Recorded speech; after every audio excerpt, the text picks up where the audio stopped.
안녕하세요. 김성일입니다. 매달 체크하고 있는 제 연금 이총사 성과 한번 리뷰해 보겠습니다. 일단은 시장 분위기는 너무 좋죠. 나스닥 연중 최고가 기록, S&P 500 연중 최고가, 인도 마찬가지, 니케이 225도 연중 최고가 기록하고 있다고 합니다. 하반기 시장 상황 한번 보면 주식이 너무 좋았어요. 그렇죠? S&P 500 13%, 그리고 나스닥 16% 넘게 올랐고, 미국 소형주나 다우존스 같은 경우에는 별로 재미를 못 봤죠. 왜냐하면 기술주가 너무 강세여서 기술주 지수인 나스닥이 워낙 좋았고, 그리고 S&P 500에 기술주가 많이 들어가 있죠. 시가총액 상위에 다 포진돼 있어서 수익률이 좋았습니다. 유럽 같은 경우는 독일은 괜찮았는데 프랑스 마이너스였고요. 일본도 한 9% 상승했고, 중국도 지수마다 좀 다르긴 하지만 6에서 14% 정도 올랐고요. 인도도 10%, 코스피도 12% 올랐습니다. 올 상반기에 많이 올랐어요. 그리고 금 같은 경우에 금이 14% 올랐고요. 원유도 10% 정도 상승했습니다. 환율도 많이 올랐죠. 달러원 환율은 4% 올랐는데 요거는 달러 지수, 달러 인덱스는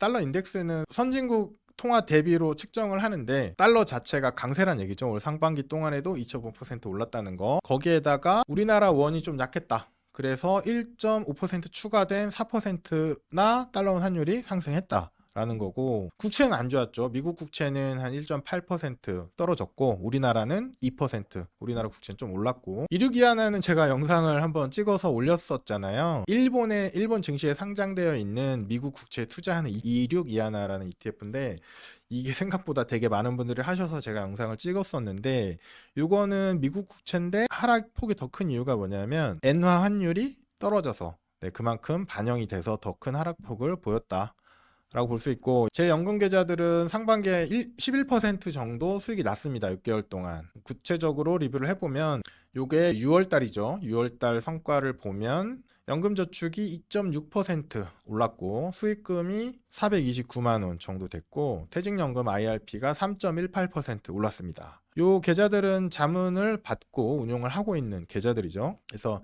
다른 자문 계좌들이랑 성과를 또 이렇게 비교를 해놨어요. 그 자문 계좌들의 연금 저축 성장률 평균이 2.54, 그 IRP 평균이 3.13, 제 거랑 거의 비슷합니다. 그래서 제 IRP가 6월 달에 3.18% 올랐고, 5년 6개월 동안 누적, 2019년 1월부터입니다. 누적으로 61%, 연환산으로 9.1% 올랐습니다. 세액공제를 포함하면 12%. 세액공제 매년 받잖아요. 요 수익도 수익금에 포함하면 이 정도 된다는 거예요. 그래서 9% 넘어가서 좀 기분이 좋긴 하네요. 연금저축 같은 경우에 6월 2.64% 올랐고요. 5년 6개월 누적으로 41%, 연한산 6.4%. 많은 분들이 물어보세요. 왜 IRP하고 연금저축하고 수익이 다르냐라고 물어보시는데, 기존에 영상 보셨던 분들은 아시겠지만 간단히 말씀드리면, 제가 요 한 2, 3년 동안 연금저축으로 대출을 받았어요. 연금저축 대출 되는 거 아시죠? 근데 연금저축으로 대출을 받을 때는 ETF는 담보 가치가 없어서 안 되고 펀드로만 해야 됩니다. 그래서 제가 펀드로 운영했었어요.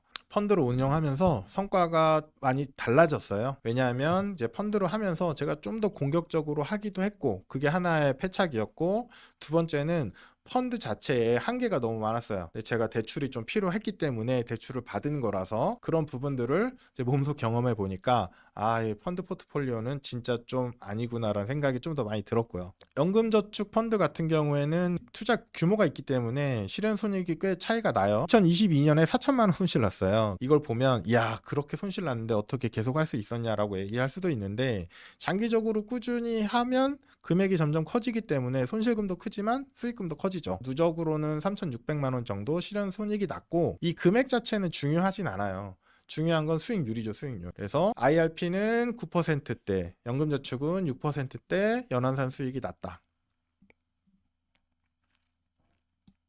연 단위로 성과를 구분한 거예요. 19년도에 16, 7%. 20년에 조금 안 좋았죠. 이때 코로나 터졌을 때죠. 11년에 좋았죠. 15%, 18%.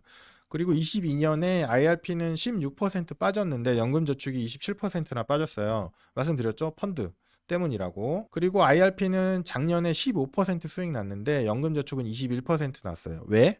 펀드였어요. 지금은 대출을 다 정리를 했고, 올 초 이후에는 ETF로 둘 다 운영하고 있어요. 그래서 수익률이 올 상반기에 11.4, 11.14 이렇게 수익률을 내고 있습니다. 코스피는 이렇습니다. 그래서 누적 수익이 40일, 60일, 연수익 6.4, 9.1 이렇게 나온다는 거. 변동성 같은 경우에도 연금저축 펀드가 더 컸죠. 왜냐하면 여기 이 변동성들 때문에 그렇습니다. 그래프로 보면 이렇게 돼 있어요. 빨간색이 IRP, 이 파란색이 연금저축이에요. 22년 하락 때 연금저축이 펀드로 구성돼 있어서 조금 더 많이 하락했었고, 여기는 거의 똑같이 움직이죠. 왜냐면 포트가 거의 똑같거든요. 그래서 똑같이 움직이는 거고, 세액공제를 포함하면 더 성과가 좋다. 이 세액공제 포함 성과는 투자 기간이 굉장히 길어지면 거의 희석됩니다. 근데 지금은 5년 반밖에 안 됐기 때문에 세액공제 금액도 꽤 큰 수익에 영향을 준다. 이 정도로 볼 수 있을 것 같습니다. 중요한 건 올해 하반기 전망인데, 제가 원래 전망을 하지도 않지만 올해 하반기가 그렇게 좋을 거라는 생각은 별로 안 들어요. 왜냐? 다른 게 아니라 상반기에 너무 많이 올랐어요. 너무 좋았어. 작년에도 좋았는데 올 상반기도 좋았어. 그럼 하반기에도 이렇게 좋을까? 세상에 한없이 좋기만 한 건 없죠. 물국 필반이라고 해서 그게 달하면 반드시 반전된다라는 게 있어요. 하락장에서도 마찬가지고 상승장에서도 마찬가지입니다. 그리고 뭐 하반기 재밌는 이벤트들이 많죠. 금리 인하가 계획되어 있죠.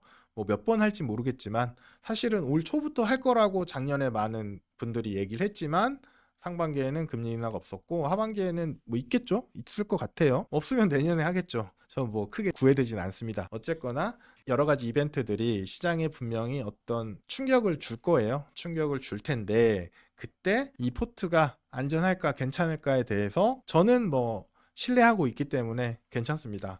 그리고 뭐 지난 이 그래프에서도 보시면 많은 역경과 고난을 잘 견뎌왔잖아요.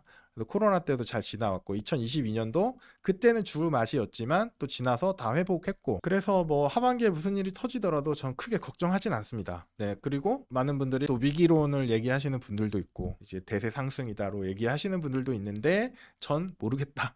하지만 자산 배분은 출렁출렁하면서 잔잔히 출렁거리면서 우상향한다 라는 게 제 어떤 투자의 믿음이기 때문에 그 믿음 아직까지는 잘 유지되고 있는 것 같습니다. 종종 그런 질문들 많이 하세요. 2022년을 한번 겪어봤잖아요, 세게. 그러니까 이걸 좀 피해가고 싶다. 자산 배분도 지금 고점이 아니냐. 그래서 살짝 피해갈 수 없냐 이런 질문들이 많이 오시는데 제가 그걸 할 줄을 몰라요. 마켓 타이밍이라고 하죠. 마켓 타이밍을 할 줄을 모르니까 자산 배분을 하는 거예요. 근데 자꾸 마켓 타이밍을 하려고 생각이 드시죠. 이해는 합니다. 이해는 하는데 어렵다. 잘 안 된다. 그리고 사실 마켓 타이밍이 되면 자산 배분할 이유가 없어요. 미국장 상승하는 거 알면 거기 올인하고, 그리고 미국장 폭락하는 거 알면 다시 인버스를 하던지 뭐 숏을 하던지 뭐 이런 식으로 해서 폭락에 또 베팅하고 이러면 계속 돈 벌 수 있어요. 굉장히 빨리 부자가 될 수 있는데 그걸 정말 잘할 수 있는 사람이 과연 있을까라는 생각이 들어요. 물론 인간의 본성은 그걸 알고 싶죠. 미래를 예측하고 싶으니까.